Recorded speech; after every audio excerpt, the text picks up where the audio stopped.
Bonjour à tous. L'une des questions qu'on me pose régulièrement autour de l'usage des outils à main, j'entends, c'est la manière de scier et si possible de scier droit. Alors, je vais être très franc avec vous. Je vais vous parler de ma pratique, qui est une pratique d'un gars qui n'est pas passé par un CAP de menuiserie dans les années 70. Donc c'est une pratique qui va sûrement faire grincer quelques dents, mais voilà, je l'assume, je vais la faire à ma manière et puis je vais essayer de vous distiller 2-3 bonnes petites idées. Tiens, commençons par une. Est-ce que vous savez pourquoi sur les établis de menuiserie, pour un droitier, eh ben, on a la presse avant qui est à gauche? Vous me le rappelez, je vous explique ça en fin de vidéo. Donc, j'ai sorti 2 scies. Et ça, c'est toujours important et vous m'avez déjà vu en parler et j'en ai parlé au moment de ma vidéo sur les scies japonaises. N'importe quelle scie ne va pas pouvoir être totalement polyvalente et couper aussi bien dans un sens que dans l'autre. En d'autres termes, si je veux tronçonner, je vais avoir un type de scie qui est fait pour tronçonner, avec des dents qui sont affûtées en mettant la ligne de travers, ce qui fait qu'on a des petits araseurs. Je pourrais peut-être vous montrer ça sur cette scie Stanley. Ici, on voit très bien la forme des dents. Elles sont pointues. Là, ici, elles sont vraiment en triangle isocèle. Mais on obtient un petit tranchant de chaque côté. Et ici, en haut, il y a une pointe. Il y a une pointe tranchante et pas une arête tranchante, contrairement à une scie qui va plus refendre dans la longueur. Donc ça, bon, j'avais envie de le préciser, c'était important. Donc ce qui fait que je vais organiser cette vidéo en 2 temps. D'abord, on va tronçonner. Comment je m'y prends? Où est-ce que j'attaque? Ce que je fais? Et j'accepterai et je serai content de lire toutes les remarques de ceux qui ont plus d'expérience que moi dans la vidéo. On va commencer par ça. Au passage, je vais utiliser la scie du grand-père d'Alain Vaillancourt que vous m'avez vu restaurer il y a quelques années et qui justement est affûtée de telle sorte qu'elle est faite pour tronçonner. Donc, première chose, je vais tracer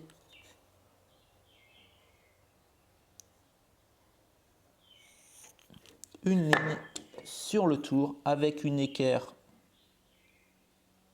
juste, sinon à la fin vous avez un décalage. Voilà, donc ici au retour je suis en face de la première ligne, ça c'est important. Si déjà vous partez avec un décalage, vous allez commencer à découper une spirale et ça ne fonctionne pas. Donc là, le sens, j'ai envie de dire, et la position va être un petit peu moins, on va dire, important que dans l'autre sens. Mais la pièce qui m'intéresse, elle est dans l'étau, ce qui commence à vous donner un indice de réponse à ma question du départ. Donc, ici, quand on est à tronçonner, on a les fibres du bois qui sont toutes à l'horizontale et on a moins cette notion de fibres longues et de fibres courtes qui vont venir supporter notre coupe et éviter que la scie elle vibre. Alors ici, ça va dépendre un peu de vos habitudes. Moi, j'aime bien faire glisser sur l'ongle du pouce. Donc, je vais venir caler l'ongle du pouce de telle sorte qu'il fasse une butée et mon regard qui est dans l'axe vient surveiller le trait de l'autre côté. Donc j'ai une butée à gauche qui est une butée physique et une butée à droite qui est une butée visuelle. Le pied que j'aime bien avoir en avant, c'est le pied gauche et j'ai le pied droit ici, un peu dans une position d'escrimeur. Je ne sais pas si on voit mes pieds là sur la vidéo, mais j'imagine que vous arriverez à imaginer. Et donc je commence en face, il n'y a pas de pression. S'il y a de la pression sur la lame, vous n'allez pas la guider et puis elle va plier sans cesse. Donc il n'y a pas besoin d'avoir de la pression.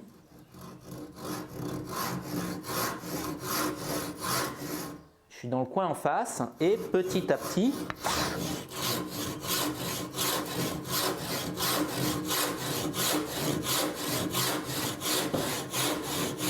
je suis arrivé à l'autre bout et je vois mon trait sur toute la longueur. Alors peut-être que je suis parti légèrement de travers, ça vient avec l'habitude et Et à partir de maintenant, je vais descendre, je ne vais plus chercher à descendre en face de votre côté, je vais chercher à descendre de mon côté pour redescendre un peu et ça va me permettre, et là où je suis installé dans un endroit qui est intéressant, c'est que j'ai accès à la ligne du dessus et j'ai accès à la ligne qui est de mon côté.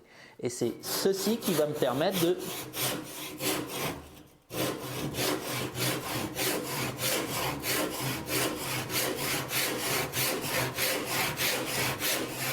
petit à petit descendre. Une fois que j'ai fait ça, je retourne et je vais refaire la même chose, sauf que là, j'ai déjà montré, j'ai commencé à descendre de ce côté-ci et je vais recommencer à descendre. Mais là, ma lame, elle commence à être guidée à la verticale.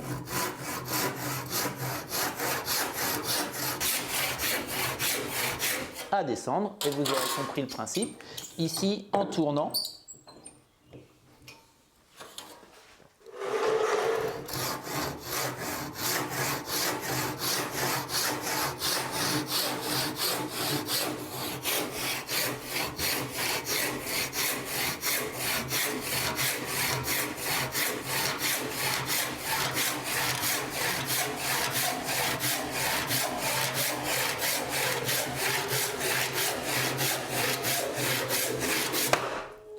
voilà. On a une extrémité qui n'est pas parfaite. On est sur une scie égoïne. On n'est pas sur un travail de finition avec une scie à tenon, avec une scie à raser ou des choses comme ça. Mais pour l'extrémité d'un assemblage, typiquement l'extrémité d'un tenon, on a un état de surface qui est tout à fait acceptable et qui ne va pas mériter forcément un coup de rabot supplémentaire. Qu'est-ce qui se passe maintenant si on veut avoir une coupe plus fine, plus précise, une meilleure aide pour bien savoir à quel moment à quel niveau on doit placer notre pouce et puis éviter les petits micros éclats qu'on peut voir ici, même s'ils sont très limités parce que la scie que j'ai utilisée a une denture particulièrement fine. Donc, si on recherche cette précision, on va utiliser un tranché, un cutter, un couteau, une pointe à tracer qui va nous permettre de couper les fibres superficielles du bois. Et donc celles-ci ne vont pas pouvoir se faire arracher à partir du moment où la scie ne déborde pas. Donc, même étape, on va commencer par faire un tracé sur le tour.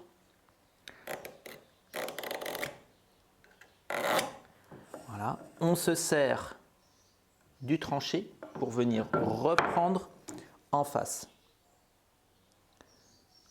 Hop, je me mets dedans, je viens glisser l'équerre et je recoupe.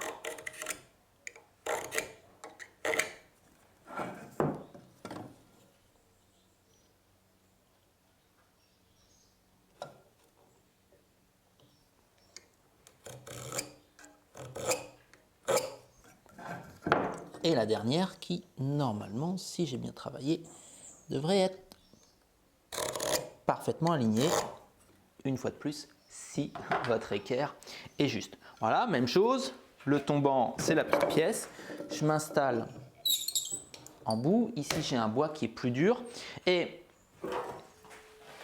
même chose. Pouce. Je garde la ligne.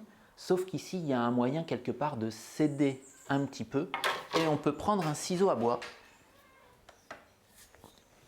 et venir très légèrement faire disparaître. Alors, comme je n'ai pas coupé assez profondément avec le tranché, mon copeau ne tombe pas. Mais si vous avez un bois un peu plus tendre que du frêne, le copeau va pouvoir tomber. Donc ça, selon votre habileté, selon la grosseur des dents, vous pouvez éventuellement le renforcer un peu plus. Voilà. Une fois que vous avez une belle marque, on n'a plus besoin de ça. Ici, on a notre point de départ. Ce qui fait que, ici, regardez, je pose ma lame et bing, elle vient se mettre. Elle est calée et les dents sont calées le long du trait. Donc ça vous donne votre axe. Ça vous permet de venir mettre votre ongle derrière. Vous vous mettez en position, vous vous alignez, le regard aligné avec le trait un petit œil sur le côté et on va pouvoir refaire la même chose que tout à l'heure.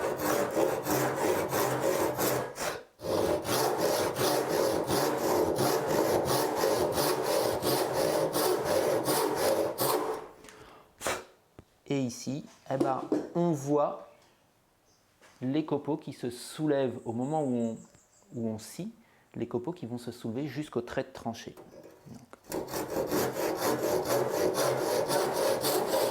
Et comme tout à l'heure, sans chercher à descendre à l'opposé, je vais par contre descendre de ce côté-ci.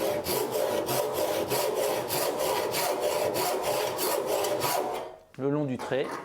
Je vais peut-être pas recommencer là, ou alors je vais le faire en accéléré.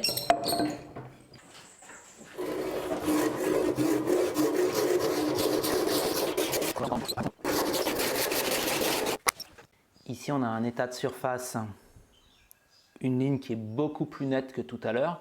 À la fois, le bois est plus dur, mais en même temps, on a protégé les éclats en sortie tout le long ici, avec cette fameuse ligne de tranchée. Ce que j'avais envie d'ajouter, et ce que je pensais au moment où je poussais la scie ici, quand on commence avec des outils à main, on a tendance à vouloir les guider trop en force, à être crispé sur la lame et quoi qu'il arrive, on pousse et on essaye de tordre pour redresser. Non. Ce qui est crucial, absolument essentiel, c'est de bien commencer et après de bien relâcher. Je vous l'ai dit au départ, on ne met pas de force, on n'appuie pas, on commence droit et on laisse l'outil guider par les premiers traits que l'on a fait. Cette première ligne qui est si importante, qui va nous permettre de passer après à travers. Et naturellement, la scie, elle va aller là où c'est plus facile, là où il y a moins de bois, et elle va suivre les premiers passages. Par contre, ce que je vous dis est vrai avec une bonne lame, mais cette scie ici, voilà, elle n'a jamais coupé droit. Absolument jamais coupé droit. On a tronçonné dans les deux premiers cas, maintenant on va refendre, déligner, travailler dans l'épaisseur. Typiquement, ce qu'on n'a pas envie de faire avec une scie égoïne, c'est de recouper cette planche en deux dans l'épaisseur. Un tiroir ne se fait pas avec un bois de 22 mm. Donc ici, première étape, si on veut refendre, on va tracer sur tous les côtés. J'ai réglé mon équerre. Voilà, je ne vais pas forcément faire toute la planche, mais au moins toute cette partie. Là.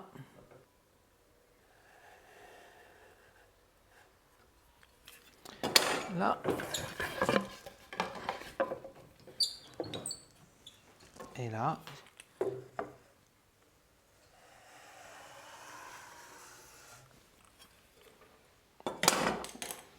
Ici aussi, je vais travailler par retournement et je vais chercher à toujours avoir en vue ma ligne de coupe. Il y a une chose qui va être un peu différente ici, c'est que je vais attaquer un peu plus vertical sur le dessus. Et si vous vous rappelez ce que j'avais expliqué au niveau du travail sur les scies japonaises, si j'attaque en face ici, avec un angle comme ceci, je vais couper les fibres du bout en premier et je vais couper des fibres qui n'auront pas d'appui derrière. Je vais d'abord couper ces fibres-là qui n'ont rien derrière, etc. Et donc je vais créer de l'arrachement. Tandis que si je commence à couper par ce côté-là, à ce niveau-là, je vais couper les fibres ici qui sont maintenues par des fibres plus longues derrière et de proche en proche, je vais y aller. Donc on a l'habitude quand on tronçonne et quand on coupe en général de couper en face. C'est plus facile, on envoie moins de sciures sur le trait de coupe parce qu'il faut bien comprendre que si je coupe ici, je coupe, la sciure va sortir par là et dégringole sur le trait de coupe. Tandis que quand je commence derrière, la sciure elle dégringole parce qu'on pousse et donc elle est plutôt derrière et j'aurai moins de sciure sur le trait de coupe. Mais pour autant, je vais avoir plus de difficultés à guider ma lame parce que elle va avoir tendance à rebondir du fait qu'on est quelque part à rebrousse-poil ou à contre-fil. Donc ici, j'ai envie de dire, faites vos essais. je suis un peu à contre-courant, les gens vont plutôt commencer par là. Si vous allez voir des vidéos comme celle de Paul Sellers qui sont en anglais mais qui expliquent bien les choses, Paul il va commencer à couper derrière et il va ramener ici, comme on l'a fait pour le tronçonnage.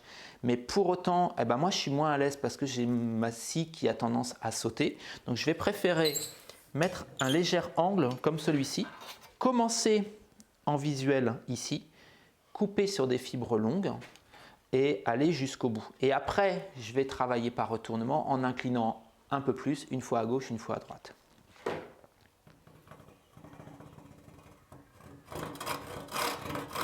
Alors ici, c'est souvent des coupes qui sont très difficiles à commencer parce que justement, on saute.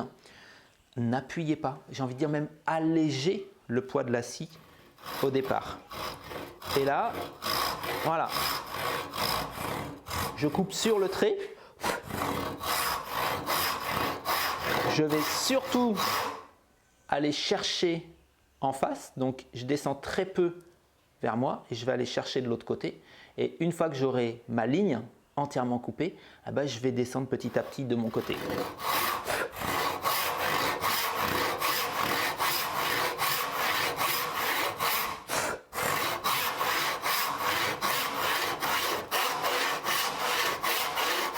Voilà, j'ai mon premier guide. Ici, voilà, ma scie, elle est mise en place. J'ai coupé sur le trait. J'ai envie de dire, j'ai fait le plus difficile. Maintenant, je vais m'incliner un peu plus. Je vais revenir à ce niveau-là. Je vais descendre ici et descendre de l'autre côté, guidé par le trait que je viens de faire.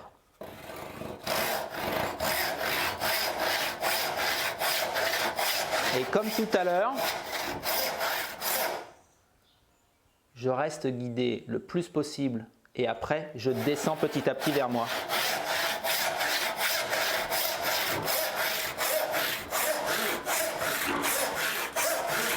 Si votre lame elle fait gling comme j'ai fait là, c'est souvent que vous continuez trop à appuyer au moment où vous revenez. Il faut essayer de faire un mouvement qui est un peu un mouvement circulaire, j'ai envie de dire.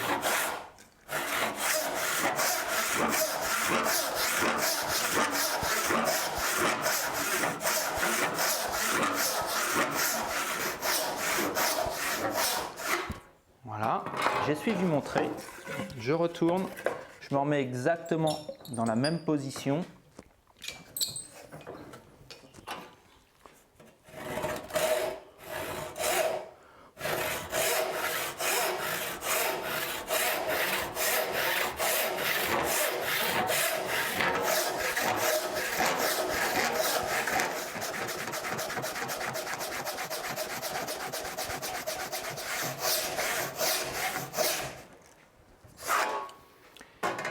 J'ai été un peu plus bas de ce côté-ci. J'ai plus besoin d'avoir de visuel sur le dessus. Maintenant, ma lame, elle est guidée tout du long. Le seul visuel qui m'intéresse, c'est celui de mon trait qui descend ici.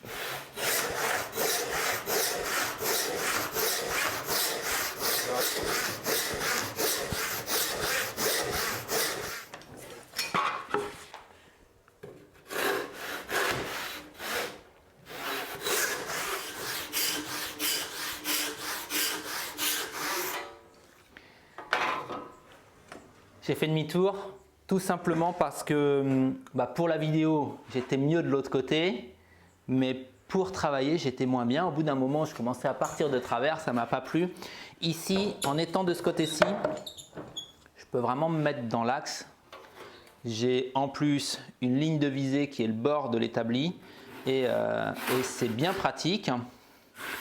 J'ai redressé ma planche ici.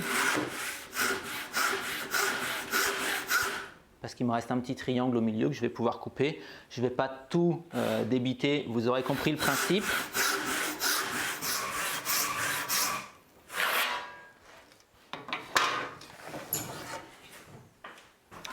Voilà, un petit coup dans l'autre sens pour voir ce que ça donne.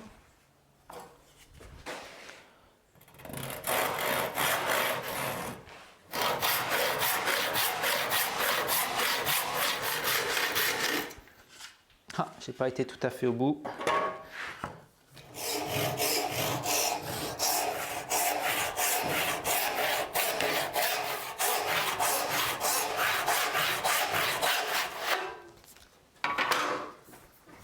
Voilà, je vais le découvrir avec vous. Voilà, au niveau de l'état de surface, c'est très loin d'être parfait. Pour autant, bon, j'ai avec quelques petits coups de rabot la possibilité d'obtenir ça très propre. C'est typiquement pas le genre de coupe que je vais faire tous les jours en ayant à proximité que ce soit une scie à ruban ou une scie circulaire. Cependant, c'est une coupe qui est très délicate à faire avec de l'électroportatif. On peut travailler d'un côté, travailler de l'autre. C'est pas si simple. Il faut des bonnes petites astuces pour y arriver. Donc, ça peut valoir le coup de temps en temps de s'entraîner à ça. Alors, qu'est-ce que je vais vous donner comme astuce complémentaire? Extrêmement important de retourner souvent votre lame. C'est embêtant, on perd du temps, etc. Mais c'est important, pas votre lame, mais votre planche. C'est important de faire la coupe en retournant régulièrement parce que ça vous permet d'avoir un visuel de l'autre côté et de vous arrêter avant de faire une bêtise et de sortir. C'est également extrêmement important d'être à l'écoute de la force que vous devez mettre. Si ça commence à forcer, si la lame commence à chauffer de manière excessive, c'est sûrement qu'elle se tord et vous devriez vous arrêter et aller voir ce qui se passe. Il y a sûrement un souci. Après, ça peut être aussi un bois qui est un bois de mauvaise qualité et qui vous envoie de travers. Ça peut être une lame qui est mal avoyée, ça peut être une lame qui est mal affûtée. Il y a de multiples raisons. Donc, il faut aller creuser dans ces différentes directions. Et puis, il y a une grosse raison que ça parte de travers. C'est qu'on ne s'est pas assez entraîné. Et moi, le premier, je ne m'entraîne pas souvent sur ce type de coupe. C'est important. Donc voilà, ça sera ces petits conseils-là sur ces coupes, à la fois sur tronçonné, à la fois sur des lignées, avec des lames adaptées, avec des lames bien affûtées. Je pense que ça sera un très bon mot de la fin. Allez, bye bye!